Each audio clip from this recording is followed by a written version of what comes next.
Bab 419, Pengaruh Buruk. Dasar cacat! Apa kamu sedang menggali kuburanmu sendiri? Setelah tersadar, pria itu langsung mengayunkan tinjunya ke arah Sean. Ekspresi Sean tidak berubah ketika dia mengulurkan satu tangannya dan menangkap pergelangan tangan pria itu dengan akurat.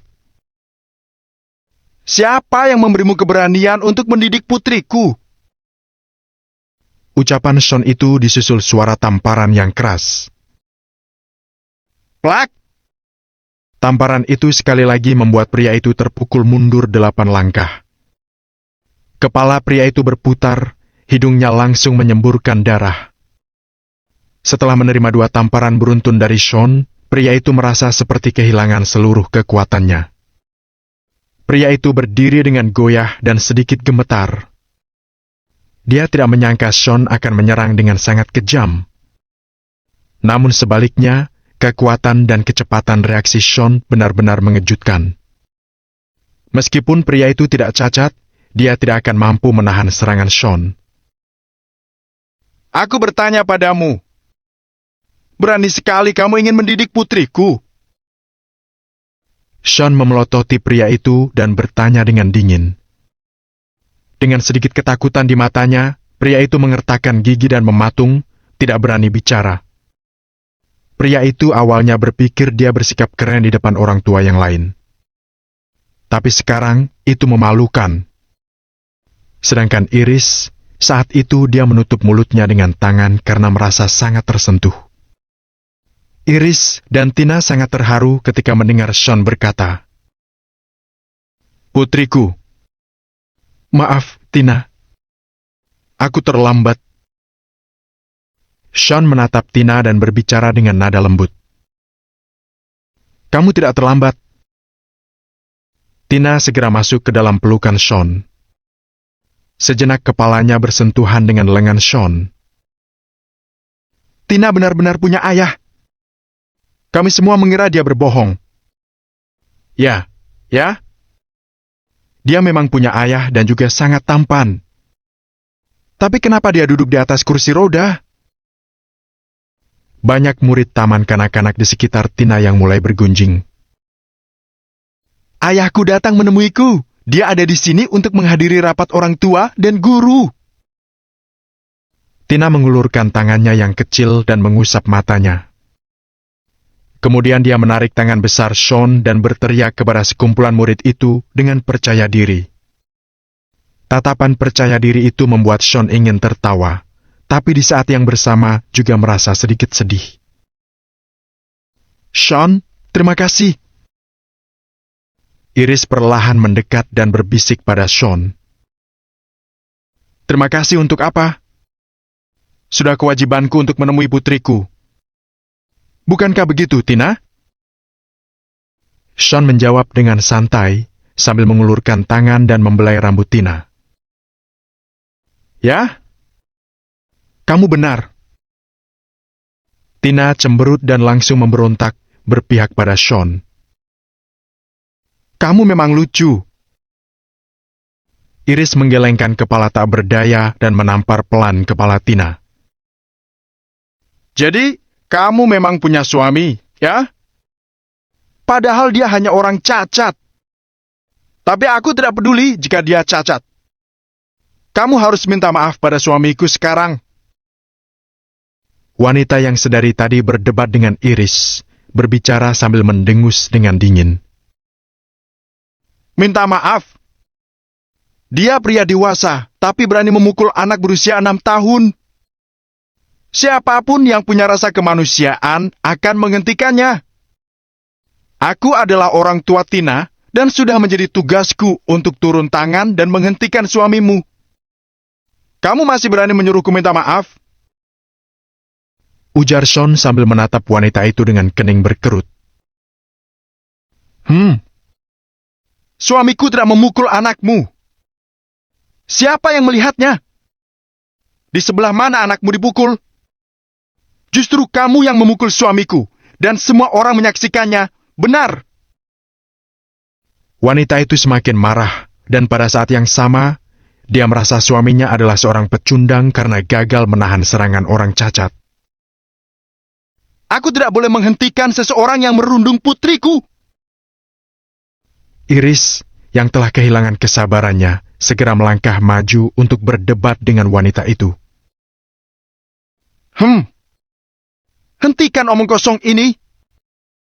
Lagi pula, kalian salah memilih lawan. Kalian pilih memberi kami kompensasi dan masalah ini selesai, atau kami akan memanggil polisi. Wanita itu bersikeras bahwa Sean yang bersalah karena memukul suaminya. Melihat wanita ini terus bicara omong kosong, Sean semakin marah. Sean adalah orang yang rasional. Apabila lawannya tidak masuk akal, Sean tidak akan membuang-buang waktu untuk mereka. Aku memang menamparnya. Jadi, apa yang akan kamu lakukan padaku? Sean duduk tenang di atas di kursi rodanya sambil menyilangkan kedua tangan. Dia bicara dengan nada menantang. Kamu? Ya, ampun. Apakah masih ada hukum di dunia ini? Putrimu mendapat hak istimewa di sekolah ini, dan sekarang kamu memukul suamiku. Ternyata kamu memengaruhi anakmu dengan cara yang salah. Bisa kulihat anggota keluargamu memang tidak ada yang benar. Perempuan itu mengulurkan tangan, lalu menunjuk Sean dan yang lain seraya mengumpat. Mendengar kata-kata kasar itu, banyak orang tua anak-anak mengerutkan keningnya. Beberapa orang tua juga menutupi telinga anak-anaknya. Caci maki seperti itu seharusnya tidak didengar oleh anak-anak. Namun, wanita itu semakin emosi saat berbicara. Kemudian, dia segera maju 2 langkah. Mau jadi apa putrimu nanti? Jika yang mendidiknya orang sepertimu. Bab 420. Cobalah jika kamu tidak puas. Aku mendengar dari putraku, beberapa waktu yang lalu putrimu telah berkelahi dengan teman sekelasnya dan mencakar wajah seseorang, bukankah begitu? Jika putrimu mencelakai putraku, aku pasti akan menuntutmu. Wanita itu terus maju saat bicara. Dia baru saja hendak mengangkat tangan dan menunjuk hidung Sean untuk memaki. Namun, wanita itu tidak menyadari bahwa Sean lama-lama terlihat acuh tak acuh. Meskipun wajah Sean tanpa ekspresi, sebenarnya dia sedang terbakar amarah yang berkecamuk. Jika kamu tidak melakukan begitu banyak hal buruk, bagaimana mungkin kamu akan mendapat karmamu dan duduk di kursi roda? Ngomong-ngomong, bagaimana bisa kamu, yang cacat, punya anak perempuan yang sehat secara fisik? Apa dia putri kandungmu? Haha. Haha. Aku yakin istrimu telah selingkuh. Nada bicara wanita itu penuh ejekan. Mendengar itu, Iris sangat marah, dan tubuhnya gemetar karena marah. Ayahku tidak cacat.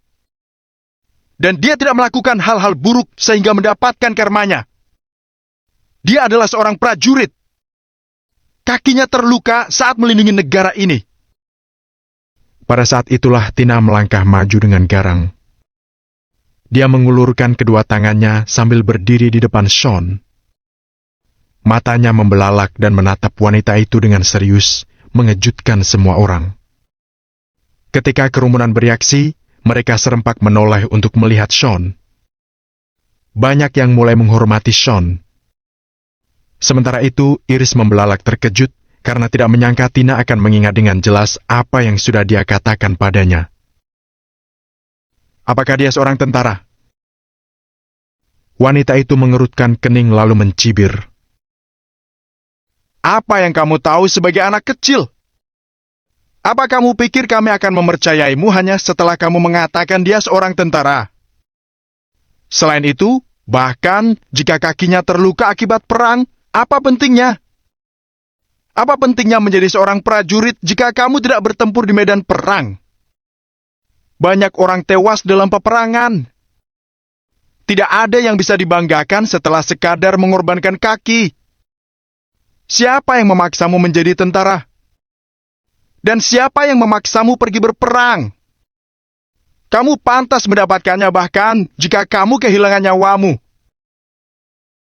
Kata-kata wanita itu semakin kasar. Para orang tua lain yang ada di situ mulai merasa tidak nyaman mendengar kata-kata wanita itu. Sean pun perlahan mengangkat kepalanya dan menatap wanita itu dengan dingin. Dia bisa bertahan menghadapi apapun. Tapi dia sama sekali tidak tahan mendengar apa yang baru saja dikatakan wanita itu. Ada banyak pria bersemangat dan penuh ambisi yang mengorbankan nyawa mereka dengan cara apapun untuk menjaga perbatasan Dratonia. Mereka mengorbankan diri demi melindungi keluarga-keluarga yang lain. Mereka bertempur di medan perang dan mempertaruhkan nyawa mereka. Seberapa kecewakah perasaan mereka jika tahu bahwa orang-orang yang mereka lindungi adalah sampah sepertimu?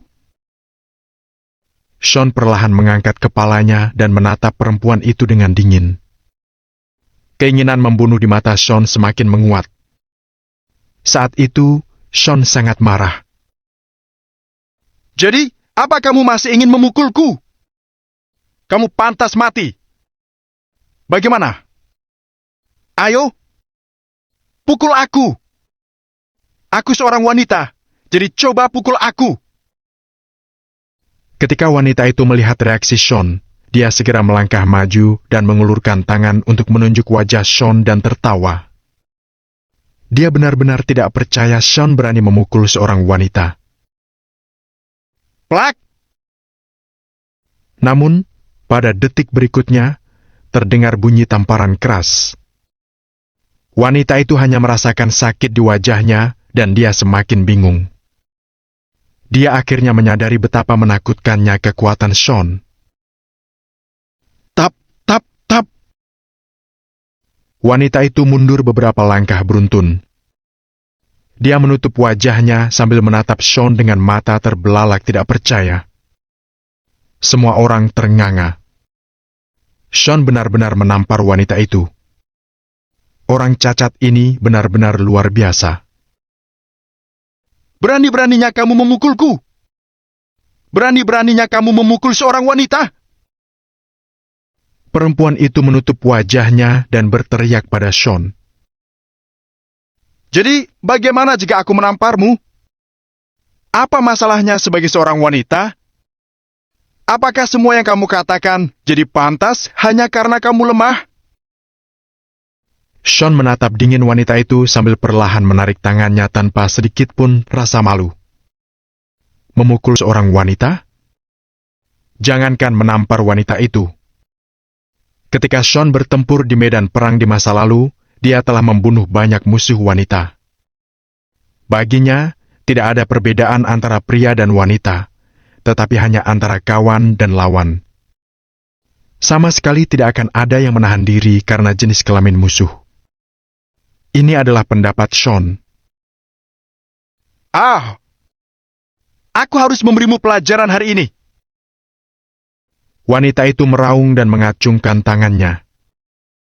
Kuku panjangnya langsung menggores wajah Sean. Kamu sedang cari mati. Sean menatap dingin wanita itu dan sekali lagi menamparnya tanpa belas kasihan. Plak! Terdengar lagi suara tamparan. Kali ini, wanita itu ditampar Sean hingga langsung jatuh terduduk. Seluruh ruang santai langsung sunyi senyap. Sean, yang membalas tanpa belas kasihan, tanpa memandang jenis kelamin, benar-benar mengejutkan banyak orang di tempat itu. Aku tidak peduli siapa kamu. Tidak ada yang boleh menindas putriku. Tidak peduli jika kamu orang terpandang di kota Riverfall, aku pasti akan membuatmu menanggung akibatnya jika mengganggu Tina dan Iris. Jika kamu tidak percaya padaku, coba saja. Sean menatap semua orang dan para orang tua murid yang beradu pandang dengannya tanpa sadar menundukkan kepala. Saat itu, sama sekali tidak ada yang berani menatap mata Sean lebih dari 1 detik. Apa yang sedang terjadi? Apa yang sedang terjadi? Ketika peristiwa itu terjadi, beberapa orang satpam taman kanak-kanak yang mendengar keributan itu masuk dengan cepat ke ruang santai. Bab 420. Tidak peduli jika kamu orang terpandang di kota Riverfall, aku pasti akan membuatmu menanggung akibatnya jika mengganggu Tina dan Iris. Jika kamu tidak percaya padaku, coba saja. Sean menatap semua orang dan para orang tua murid yang beradu pandang dengannya tanpa sadar menundukkan kepala. Saat itu, sama sekali tidak ada yang berani menatap mata Sean lebih dari 1 detik. Apa yang sedang terjadi? Apa yang sedang terjadi? Ketika peristiwa itu terjadi, beberapa orang satpam taman kanak-kanak yang mendengar keributan itu masuk dengan cepat ke ruang santai.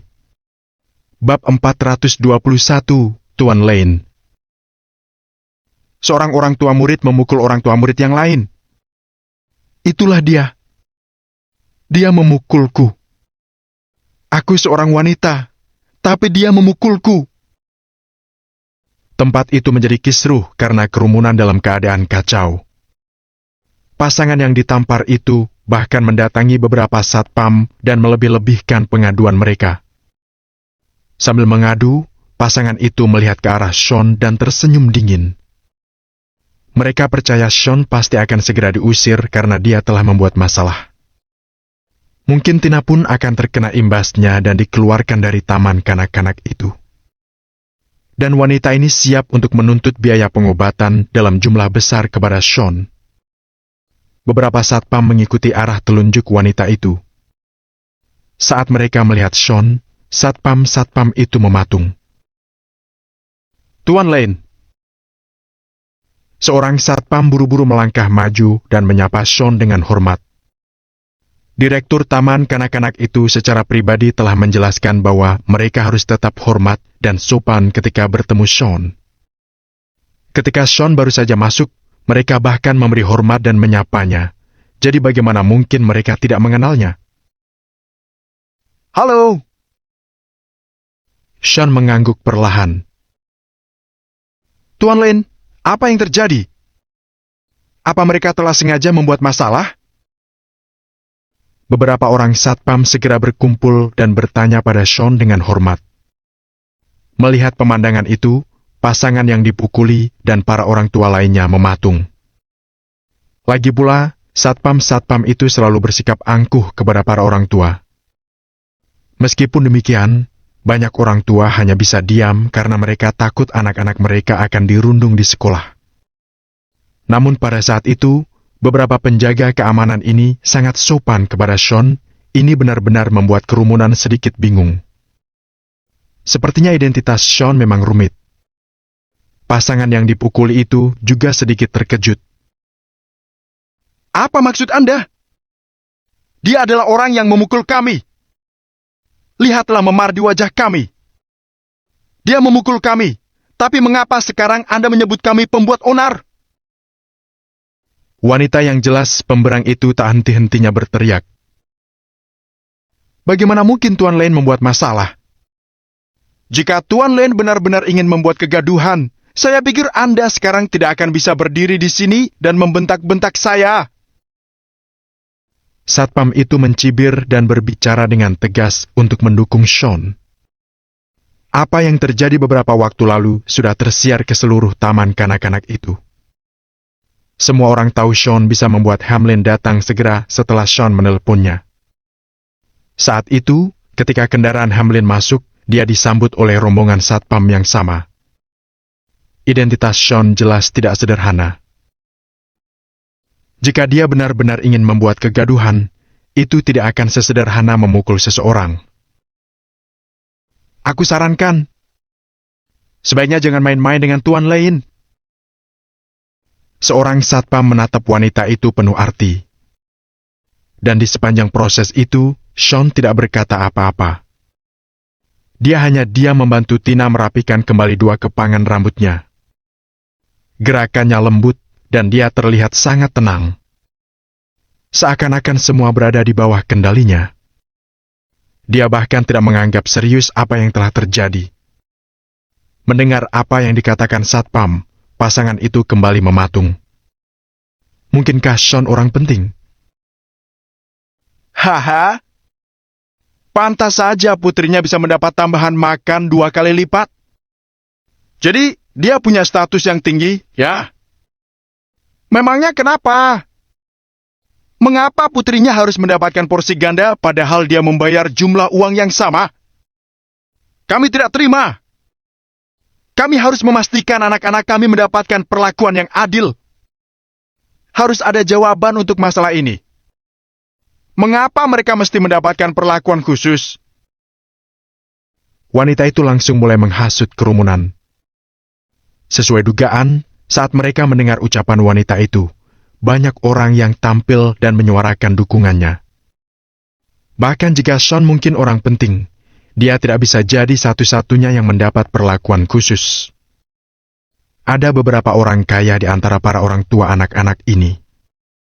Gara-gara makanan tambahan, anak-anak mereka dirugikan dan merasa diperlakukan tidak adil, dan tentu saja mereka merasa terganggu. Beberapa satpam jadi terdiam saat mendengarnya. Mereka hanya bertanggung jawab atas keamanan di sekolah itu. Adapun peristiwa yang terjadi terkait dengan sekolah itu, mereka sebenarnya tidak tahu. Halo, semuanya. Sudah waktunya untuk rapat orang tua guru. Sekarang, tolong bawa anak-anak Anda masuk dengan tertib dan jangan berdesak-desakan. Saat itu, Direktur Taman Kanak-kanak, Blake Farmer, masuk dan menyapa kerumunan. Tuan Farmer, Anda datang pada saat yang tepat. Kebetulan ada sesuatu yang ingin kami tanyakan kepada Anda. Wanita itu langsung menatap Blake dan bertanya dengan lantang. Nyonya, jika ada pertanyaan, kita semua bisa menyampaikannya dalam rapat orang tua dan guru.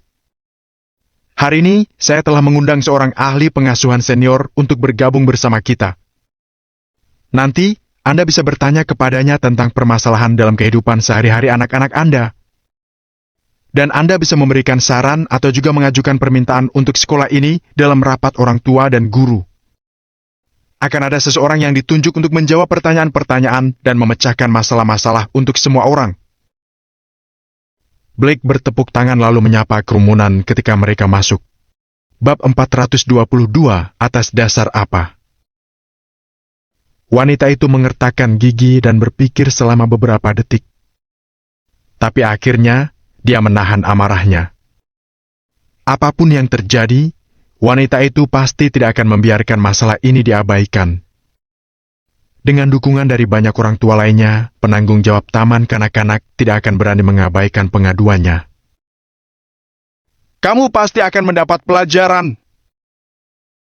Wanita itu mendengus dengan dingin. Dia kemudian mengusap wajahnya dan memasuki aula bersama kerumunan. Tuan Len dan Nona Iris, mari kita masuk. Setelah semua orang memasuki aula, Blake melangkah maju sambil tersenyum dengan sopan. Mari. Sean mengangguk lalu membawa Tina dan Iris masuk ke aula bersama-sama. Di dalam ruang kelas multimedia yang sangat luas, banyak orang tua dan anak-anak mereka yang mendengarkan dengan seksama. Ada beberapa orang yang duduk di atas panggung, termasuk seorang ahli pengasuhan anak, seorang dosen senior, dan Blake. Sean tidak terlalu repot-repot mendengarkan apa yang mereka katakan selama proses berlangsung. Sebaliknya, Tina sedang duduk tegak dan mendengarkan dengan perhatian yang sangat besar. Dia menghargai rapat orang tua guru ini karena ayahnya hadir. Blake dan yang lainnya berbicara di atas panggung kurang dari 20 menit sebelum melanjutkan ke sesi interaktif dengan orang tua. Banyak orang tua siswa mengangkat tangan mereka dan mengajukan pertanyaan tentang metode mendidik anak-anak mereka. Dan ahli pengasuhan anak di atas panggung sedang menjawab pertanyaan-pertanyaan para orang tua dengan serius. Tuan Farmer, saya punya pertanyaan dan saya butuh penjelasan Anda. Wanita yang ditampar Sean berdiri dan berteriak keras, langsung menenggelamkan suara semua orang. Blake mengerutkan kening lalu menatap wanita itu dan bertanya. Silakan bertanya. Wanita itu mendengus dengan dingin, melirik Sean, berdiri, dan berkata, Anda berlaku tidak adil.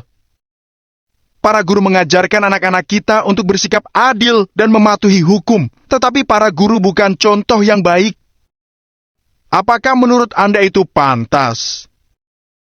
Bahkan Draconia mendukung keadilan dan demokrasi. Tapi mengapa ada perlakuan tidak adil yang terjadi di taman kanak-kanak ini? Nada bicara wanita itu penuh tanya. Nyonya, apa maksud Anda? Blake dan semua yang berada di atas panggung sedikit terkejut. Saya hanya ingin bertanya mengapa murid bernama Tina itu selalu mendapat makanan tambahan. Wanita itu bertanya sambil mendengus dingin, lalu mengulurkan tangan dan menunjuk Sean, Tina, dan Iris. Setelah wanita ini memulai, banyak orang tua lainnya mengikutinya. Blake tidak bisa menahan diri untuk tidak mengerutkan kening. Blake tahu semua orang ingin mendapatkan perlakuan yang adil. Tapi hak istimewa memang ada di mana-mana. Blake merasa wanita itu konyol. Saya ingin bertanya atas dasar apa mereka memiliki hak untuk mendapatkan perlakuan khusus. Ketika wanita itu melihat Blake tidak berbicara, dia berteriak lebih agresif. Saya akan jelaskan kepada Anda atas dasar apa hak yang mereka miliki itu. Saat itu, pintu ke ruang konferensi dibuka, dan sebuah suara mengikuti. Dua pengawal berbaju hitam membuka pintu lalu berjaga di kedua sisinya. Setelah itu, seorang pria paruh baya berjas menyusul masuk. Tuan Salter.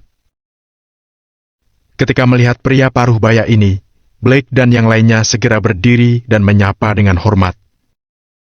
Sean menyipitkan matanya, dan dia memiliki beberapa kesan tentang pria paruh baya ini. Pria paruh baya itu adalah pimpinan grup Salter di kota Riverfall, K. Salter. Sean pernah bertemu K karena perkelahian yang Tina lakukan. K menyapukan pandangannya dan mengangguk pada Sean sambil tersenyum. K sedang sangat sibuk, tapi dia bergegas pergi ketika mendengar Sean secara pribadi datang ke taman kanak-kanak. K tidak menyangka akan mendengar pertengkaran di dalam tepat saat dia mencapai pintu. Izinkan saya memperkenalkan diri. Nama saya K. Salter, pimpinan grup Salter. Perusahaan saya adalah pemilik taman kanak-kanak ini. K menghadap kerumunan dan memperkenalkan diri. Hadirin mengangguk pelan. Beberapa orang tua mengenal K. Bagaimanapun, grup Salter juga terkenal di kota Riverfall. Saya tidak peduli siapa Anda. Kami telah menjadi konsumen Anda sejak kami mengirim anak-anak kami ke taman kanak-kanak ini. Sekarang, jelaskan kepada saya. Apa yang membuat mereka istimewa? Wanita itu menanyai K sambil mendengus dengan dingin. Taman kanak-kanak ini semi subsidi. Biaya sekolah jauh melebihi biaya sekolah yang dibebankan. Saya kira Anda semua pasti tahu itu adalah karakteristik dari taman kanak-kanak ini. K mencondongkan tubuhnya ke depan dan meletakkan tangannya di atas meja sambil melihat kerumunan. Kerumunan sedikit terkejut dan kemudian semua mengangguk tanpa suara. Biaya pendidikan yang dibebankan oleh TK Matahari lebih rendah dari sekolah lain. Dulu, TK Matahari adalah sebuah panti asuhan yang kemudian diakuisisi oleh grup Salter dan diubah menjadi taman kanak-kanak. Semua anak yatim piatu itu juga bisa tinggal di sini tanpa membayar biaya apapun. Semua ini diketahui banyak orang di kota Riverfall dan ada beberapa orang yang peduli yang kemudian selalu memberikan sumbangan untuk taman kanak-kanak ini. Karena hal ini sudah diketahui semua orang, tidak ada yang akan membantah apapun. Bahkan jika ada beberapa orang yang mengeklaim bahwa grup Salter melakukan ini dengan sengaja untuk mendapatkan reputasi yang baik atau perusahaan punya niat buruk, tapi tetap saja kenyataannya perusahaan memang telah membantu anak-anak yatim piatu itu. Setiap siswa menikmati subsidi yang diberikan oleh grup Salter. Setiap siswa mendapatkan manfaat dari orang-orang baik yang mendonasikan dana untuk taman kanak-kanak ini. Dan beberapa waktu yang lalu, Tuan Lane menyumbangkan 2,1 miliar rupiah untuk taman kanak-kanak ini. Beberapa saat yang lalu, Tuan Lane menyumbangkan lagi uang tunai 4,2 miliar rupiah. Bab 423, ekspektasi. Siapapun yang tidak mempercayai saya bisa mengambil kartu ini untuk memeriksanya. K perlahan mengangkat sebuah kartu ATM, kartu yang sama yang Sean minta kepada Thomas untuk disumbangkan ke taman kanak-kanak. Sean menggelengkan kepala. Awalnya, dia tidak ingin semua orang tahu dia melakukan ini. Sean dengar taman kanak-kanak ini dulunya adalah panti asuhan, dan dia teringat kehidupannya di panti asuhan. Itulah sebabnya dia memutuskan untuk membantu taman kanak-kanak ini. Tuan Lane memberikan tunjangan yang diterima anak-anak Anda. Tuan Lane telah membantu semua biaya anak-anak di taman kanak-kanak ini, bahkan termasuk pemberian tas sekolah. Jadi, apakah berlebihan jika anak Tuan Lane menerima biskuit dan sebatang coklat ekstra di sekolah ini? Kamu meletakkan kartu ATM itu dan berbalik untuk melihat ke arah kerumunan. Tidak berlebihan. Banyak orang tua yang diam-diam menundukkan kepala. Sekarang, apakah Anda masih ingin mempertanyakan mengapa Tuan Lane mendapat perlakuan khusus? Kak berbalik menatap wanita itu lagi dan bertanya dengan lembut. Wanita itu tercengang. Mendengar itu, dia duduk membisu. Seluruh aula menjadi sangat hening. Para orang tua itu tidak lagi merasa keberatan. Beberapa di antaranya bahkan sedikit malu ketika mereka mengingat kembali apa yang mereka katakan sebelumnya. Adapun pasangan yang telah ditampar, meskipun mereka tidak merasa malu, mereka tidak berani lagi main-main dengan Sean.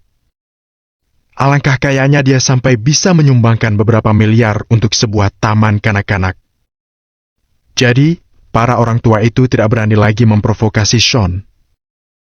Maka, pasangan itu ditampar tidak untuk apa-apa.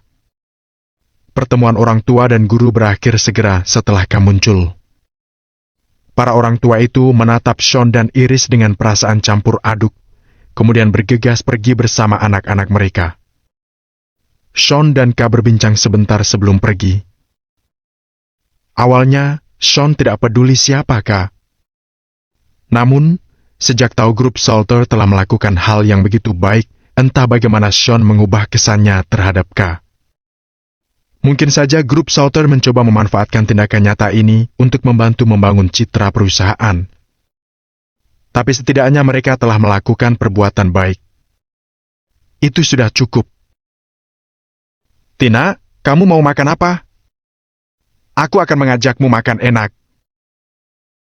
Di dalam mobil, Sean mengelus rambut Tina dan tersenyum sambil berbicara dengan lembut. Sean tiba-tiba merasa pasti akan menyenangkan punya seorang anak perempuan yang baik. Hanya saja Sean tidak tahu apakah Nora ingin memiliki anak. Ayah, Paman Sean, aku tidak ingin makan apapun. Aku hanya ingin bersamamu. Tina tanpa sadar masih ingin memanggil Sean ayah, tapi akhirnya dengan cepat dia mengubah cara memanggil Sean. Meskipun Tina masih anak-anak, dia sangat peka. Oke. Aku akan pergi bersamamu kemanapun kamu mau. Sean terdiam beberapa detik sambil menatap Tina lebih lembut. Aku ingin pergi ke taman hiburan. Ibu tidak pernah mengajakku ke sana. Tina seketika berteriak sambil mengangkat kedua tangannya. Oke. Ayo, kita ke taman hiburan. Sean mengangguk lembut dan langsung menyetujuinya. Oke. Duduk yang tenang, ya. Thomas segera merespon dan kemudian pergi menuju taman hiburan terdekat. Sean, sebenarnya kamu tidak perlu memberi mereka sumbangan. Dengan dukungan grup Salter Taman Kanak-kanak ini, seharusnya tidak akan mengalami masalah kekurangan uang. Dan aku pikir mereka melakukannya hanya untuk mendapatkan penilaian baik dari publik. Iris memikirkan hal itu sejenak, tapi dia tetap menasihati. Dia merasa Sean telah menghamburkan banyak uang. Mungkin, tapi bertindak itu lebih penting dari sekadar rencana. Grup Salter telah mengambil tindakan dengan membantu anak-anak yatim piatu itu. Yang penting itu bukan apa yang ada dalam pikiran mereka, tapi apa yang mereka lakukan. Sean tersenyum lembut, tidak peduli, dan tidak menjelaskan terlalu banyak. Oh oke. Iris sepertinya mengerti. Dia memikirkannya dan merasa dia tidak boleh mengatur-atur tentang bagaimana Sean harus membelanjakan uangnya sendiri. Sean bermain dengan Tina cukup lama. Pada saat Tina dan Iris diantar pulang, waktu sudah hampir pukul 7 malam. Nora sudah pulang kerja dan dia sedang mengerjakan sesuatu di dapur. Aku masih gadis yang sama seperti dulu, tidak ada sesuatu pun yang berubah. Nora tampak sedang dalam suasana hati yang baik hari ini karena dia bernyanyi sambil memasak. Cantik, apa yang membuatmu bahagia hari ini? Sean menahan tawanya dan bertanya dengan serius.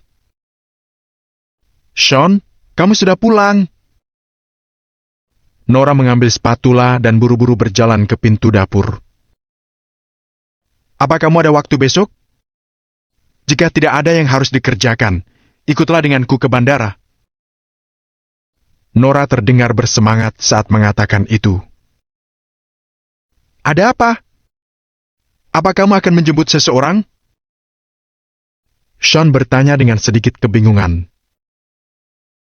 Greg akan pulang. Nora tersenyum dan berbalik. Dia kemudian pergi ke dapur setelah selesai berbicara. Sementara itu, Sean langsung mematung, karena perasaannya campur aduk. Apakah Regina akhirnya kembali? Sebenarnya, selama ini Sean juga menunggu Regina kembali. Regina bertanggung jawab atas intelijen ketika dia berada di Angkatan Darat di Barat Laut. Jadi, dia mengetahui banyak rahasia militer. Regina pasti bisa menyelesaikan semua keraguan yang Sean pendam. Apakah dia masih bisa mengenaliku dalam wujudku yang sekarang? Sean menggelengkan kepala dan merasa tak berdaya. Sean, kamu ikut denganku besok? Bukankah kamu bilang dulu kamu memegang posisi penting di militer? Aku ingin memperlihatkanmu pada Reg, apakah dia bisa mengenali kamu sebagai orang penting? Ucap Nora, yang berada di dapur, setengah bercanda. Bagus. Sean mengangguk lembut dan mau tidak mau memiliki ekspektasi-ekspektasi yang besar.